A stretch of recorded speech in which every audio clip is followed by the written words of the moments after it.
Ինչպես Լեոնարդո դա Վինչին ստեղծեց արբանյակային քարտեզ 1502 թվականին։ 2009 թվականի այս արբանյակային քարտեզը կազմվել է օդալուսանկարների միջոցով։ Լեոնարդո դա Վինչին դա արեց մոտ 1502 թվականին լինելով ցամաքում։ Ինչպես։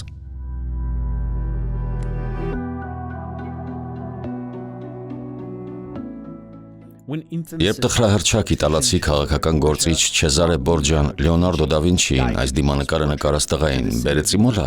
նա ռազմական ինժեներ էր։ Նա արդեն ռազմական լավ համբավ էր վաստակել և ուներ մի քանի հայտնի գործեր։ Երբ Լեոնարդոն հաստատվեց Բորջայի նոր ձեռք բերած ամրոցում, նրա պարտականություններից մեկը Բորջային օգնելն էր տարածքի ուսումնասիրման հարցում։ Այն ժամանակներում ահա այսպիսի քարտեզներ էին կիրառվում արված թռչնի թռիչքի կամ բլրի բարձրությունից։ Հաճախ հանդիպող առասպելական արարածները խանգարում էին ռազմական գործողություններին։ Հեռանկարում երևում էին միայն մի քանի շինություններ փակելով մյուսների տեսադաշտը։ Այս քարտեզները կարող էին գեղեցիկ լինել, բայց դրանք չունեին ճիշտ ձև ու մասշտաբ և ընդգծում էին տեսարժան վայրերի գեղեցկությունը պարզության հաշվին։ Լեոնարդոն Իմոլան պետք է ցույց տար իկնոգրաֆիկ քարտեզի տեսքով։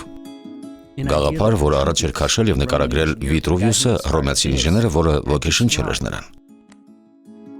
Գործնականում դա քարտեզ է, որտեղ ամեն ինչ երևում է այնպես, կարծես դուք ուղղակիորեն ձեր ցույց տվածի վերևում եք։ Այդպես պատկերն ավելի հստակ է ստացվում։ Նայեք ամրոցին։ Google Maps-ում ստվերային էֆեկտները մի փոքր փոխվում են, բայց ամրոցի հեռանկարը հիմնականում նույնն է մնում։ Դա նման է իրական պատկերին վերևից, որտեղ հեռավորությունը նվազեցնում է հեռանկարի փոփոխության ազդեցությունը։ Բայց Լեոնարդոն արբանյակ չուներ այդքան բարձրանալու համար։ Նրա Իմոլայի գծագիրը երևակայության արդյունք էր, և նա ստիպված էր դա հնարավորինս ճշգրիտ անել։ Հիմնվելով էսքիզների, նախորդ աշխատանքների և Իմոլայի նրա քարտեզի նախագծի վրա կարող են կռահել, թե ինչպես է Լեոնարդոն դա արել։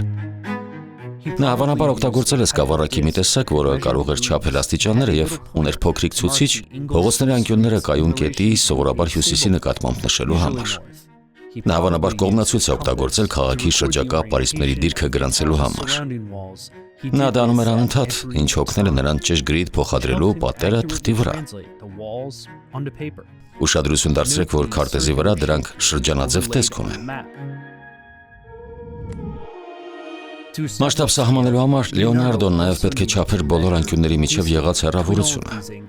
Հավանաբար նա դա անում էր քայլելով կամ գուցե անվավոր օդոմետր էր օգտագործում, որը պտտում էր ատամնավոր անիվները, որոնք չափում էին հեռավորությունը որոշակի ընդմիջումներով գնդակը դույլի մեջ գցելով։ Համադրելով անկյուններն ու հեռավորությունները նա կարող էր կազմել հարյուրավոր տարիների նախագիծ, մինչև որևէ մեկը կստուգեր, թե որքանով է այն ճշգրիտ։ Լեոնարդոյի կողմից 1551 թվականին ստեղծված այս ցնցող քարտեզը ցույց է տալիս Լեոնարդո դա Վինչիի մեթոդի ներուժը։ Բոլոր վաղ իկնոգրաֆիկ քարտեզները թերություններ ունեն։ Այս մեկն աչքի է ընկնում անճշտություններով և գեղարվեստական շռայլություններով, ինչն արտացոլում է նախագծի մասշտաբը։ Լեոնարդոյի Իմոլան նույնպես շեղումներ ուներ։ Ըստ երևույթի նա նախորդ գծագրերից օգտագործել է մասեր և այլ գեղարվեստական հնարքներ։ Պարզ է, որ նա ճշգրիտ չափել է քաղաքի պարիսպները, բայց իրեն ազատություններ է թույլ տվել քաղաքի ներքին անկյունների հարցում։ Բայց բոլոր գեղարվեստական շեղումներով հանդերձ այն ավելին է, քան պարզապես ամրոցի կամ քաղաքի քարտեզը։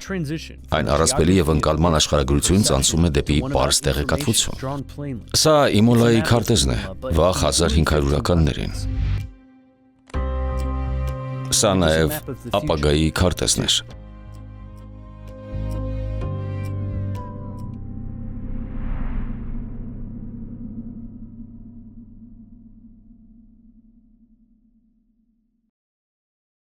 Ողջույն, եթե ձեզ հետաքրքրեց այս տեսանյութը կամ ալմանախի և գերագնահատվածի տեսահոլովակներից որևէ մեկը, ես պատրաստվում եմ ուղիղ եթերով հարց ու պատասխան կազմակերպել վիդեոլաբում, որտեղ և կպատասխանեմ ձեր բազմաթիվ հարցերին, այդ թվում նաև Vox-ի գործընթացի վերաբերյալ։ Որքան բարդ լինեն ձեր հարցերը, այնքան լավ։ Հուսով եմ ինձ կհարցնեն իմ սիրելի Adobe Premiere-ի, ինչպես նաև Լեոնարդոյի օդոմետրի մասին։ Այսպիսով, եթե ունեք հարցեր, թողեք դրանք մեկնաբանությունների մեջ և անցեք vox.com join հղումով։ Նաև կարող եք հարցերը ինձ ուղղել, քանի դեռ եթերում եմ։ Սա ալիք է։ Այն ինչ հիմա ձեռքով ցույց եմ տալիս։ Զիրա չէ՞։